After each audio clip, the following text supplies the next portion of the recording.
Well, breaking news right now at noon, we are learning that the woman who pleaded guilty to killing two people in two separate crashes will spend 84 days in jail, followed by 3 years of supervised probation. We're talking about Kelly Anderson. She will also have her license suspended for 10 years. This is video of Anderson in court. Now, in May of 2022, she hit and killed Brian Dillman while he was walking on the sidewalk. Less than a month later, prosecutors say Anderson killed Kiana Burns after she crashed into her at 70 miles an hour. Doctors allegedly told Anderson to see a neurologist and that she should not drive for 6 months prior to those crashes.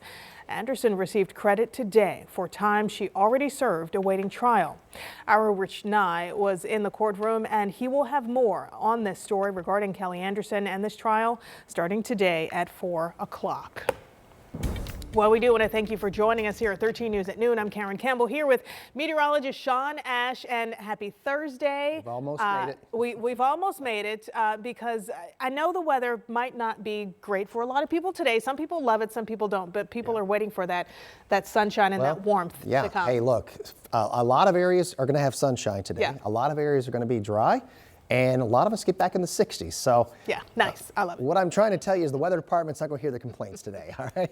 Let's show you what's going on here. Yeah, most spots enjoying some sunshine. Not all, and I'll show you the visible satellite here momentarily.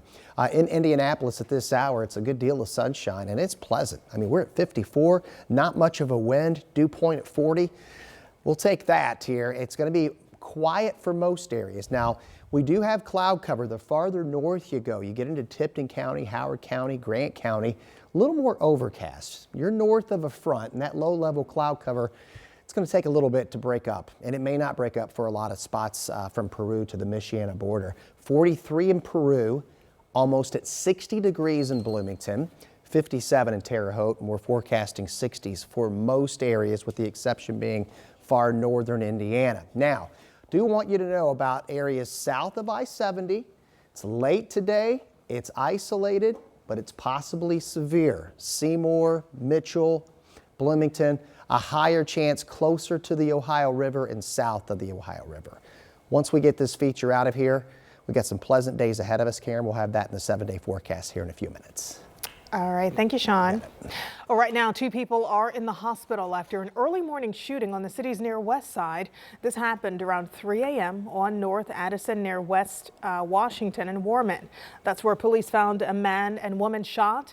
Both were rushed to a hospital. The man was last reported in critical condition. Investigators believe some kind of fight happened between neighbors leading up to the shooting, and several people were detained at the scene. And now investigators are working through a language barrier to learn what happened. And police say they have been to the area before for disturbances. Now, this is a story that we will continue to follow with IMPD as we get more information. One man is in critical condition this afternoon after a shooting on the city's east side. We are reaching out to investigators to find out if they have any leads in this case. This was the scene last night on Temple Avenue, that's near York and Rural. Police tell us the man was walking down the middle of the street when someone started following him. And that's when witnesses say they heard gunfire. Investigators believe the gunman targeted that man. We are working to learn if the 2 men knew each other and what led to that shooting. A team of scientists are now working to identify more victims of suspected Indiana serial killer Herb Baumeister. The Hamilton County coroner is collaborating with a forensic lab in Texas.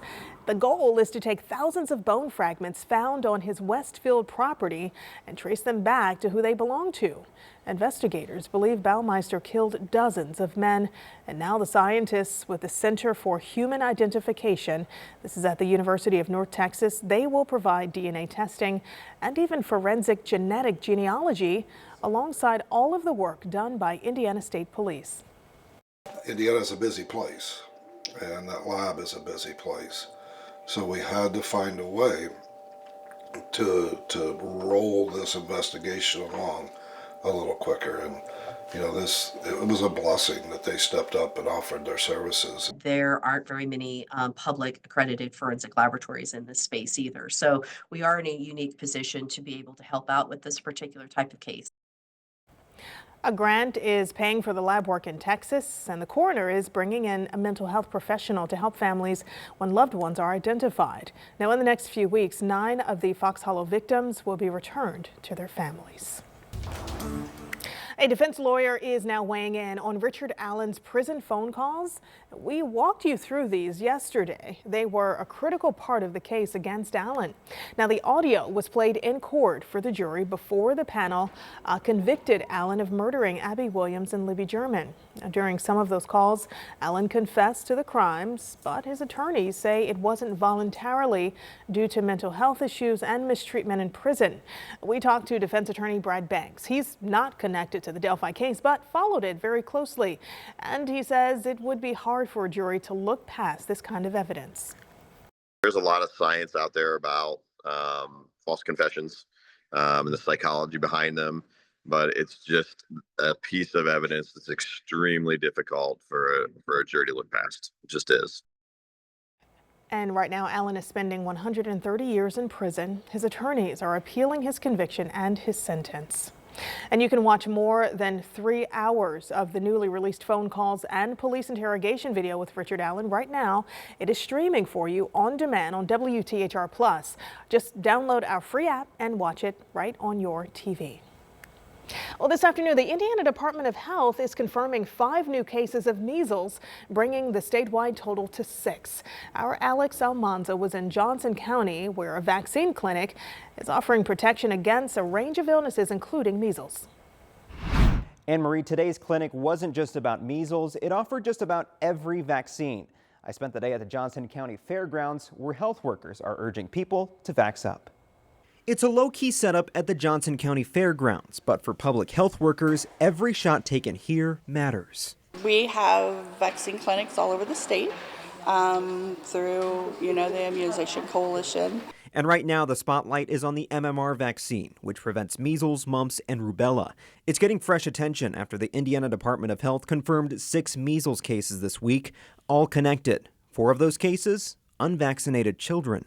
So if someone's coughing and sneezing and it can linger in a room or on table for a couple hours, even after the person is gone out of the area. So it's pretty contagious. While covering the vaccine event, I went ahead and got my flu and COVID shots too. Just a reminder that clinics like this aren't just about one disease, they're about making sure our immunity is strong across the board. We advocate for vaccines, vaccinate and get the word out and everything. But with measles cases on the rise, experts like Dr. Eric Yancey are worried. This didn't have to happen. I finished training in 1979, and we just thought, okay, fine, by the mid-'80s, we're done with this. We will not have to worry about this again. Dr. Yancey says the best way to prevent measles is the MMR vaccine, but he's also worried about misinformation, especially when critics spread the myth that vaccines cause autism. Millions of doses have been given. One day we will find and unlock all the keys to autism, but it is not vaccines. And with more clinics like this traveling across the state, the goal is clear, making sure Hoosiers get the protection they need and help prevent further outbreaks. The Indiana Immunization Coalition says clinics like this will continue popping up around the state. We have resources on where to find the next pop-up clinic at WTHR.com.